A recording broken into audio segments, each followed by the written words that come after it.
कशासाठी शाळेतल्या मुलं चालत काय कुठली शाळा आहे? शासनाने त्यांचे कर्ज माफ करावे सर, सगळ्यांचे सरसकट कर्ज माफ करावे सर. त्यांनी आता वर्षभर काय खावे सर, कसं जगावं त्या शेतकऱ्याने? त्यांची लहान लहान मुलं आहेत सर. प्रशासनाने त्यांचं पूर्ण कर्ज माफ करावे आणि शेतकऱ्यांचा विचार लक्षात घ्यावा त्यांनी. संपूर्ण सोलापूर जिल्ह्यामध्ये आणि महाराष्ट्रामध्ये शेतकऱ्यांवरती जे अतिवृष्टीचं संकट आलेलं होतं, त्यामध्ये शेतकऱ्यांचे सर्व पिके ही पुरामध्ये वाहून गेलेले आहेत, तर काही पाण्याखाली खराब झालेले नासलेले आहेत. अशा परिस्थितीमध्ये शेतकरी वाईट अवस्थेमध्ये असताना शेतकऱ्यांनी जे बँकांकडनं, कुठल्या कंपन्यांकडनं, फायनान्स कंपन्यांकडनं जे काही कर्ज घेतलेले आहेत, तर त्या कर्जांच्या हप्ते वसुलीसाठी आज बँकांकडनं शेतकऱ्यांना तगादा लावला जात आहे. महाराष्ट्रामध्ये अगोदर आत्महत्येचं प्रमाण वाढलेलं असताना त्यात आणखीन ही पूरस्थिती जी निर्माण झालेली, ह्यामध्ये बँकांकडनं जोर जबरी व्हायला लागली शेतकऱ्यांवरती, त्यामुळे आणखीन शेतकऱ्यांवरती मानसिक ताण पडायला लागलेला आहे आणि ह्यामधनं आत्महत्येचं प्रमाण हे वाढतच जाणार आहे.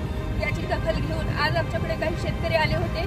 हे बँकेची आलेली नोटीस आहे, ती नोटीस घेऊन, त्या नोटीसची दखल घेऊन आम्ही आज ह्या ठिकाणी सोलापूर जिल्हाधिकारी कार्यालय ह्या ठिकाणी माननीय जिल्हाधिकाऱ्यांना निवेदन दिलेलं आहे की आपण शासन निर्णय काहीतरी जाहीर करून बँकांना आपण नोटीस द्यावी की जे तुम्ही शेतकऱ्यांकडनं कर्ज वसुलीसाठी तगादा लावत आहात तो बंद करावा आणि शेतकऱ्यांना कर्ज फेडण्यासाठी काही महिने, कमीत कमी 6 महिन्याचा तरी अवधी द्यावा, अशी आम्ही विनंती केलेली आहे. आणि असं जर नाही झालं तर संभाजी ब्रिगेड सोलापूरच्या वतीने मोठ्या स्वरूपाचं रस्त्यावरती आंदोलन छेडण्यात येईल, असा इशारा आज आम्ही ह्या ठिकाणी दिलेला आहे. अशी भावना आहे की असं शेतकऱ्यांना नोटीस येऊ नये. आणि आता तर पूर्ण पाण्यातच गेलेलं आहे आणि माझ्याकडं मोबाईलमध्ये व्हिडिओ बी आहे, कारण माझं आता पूर्ण जगणं त्याच्यावरच, माझं दुसरं काही नाही.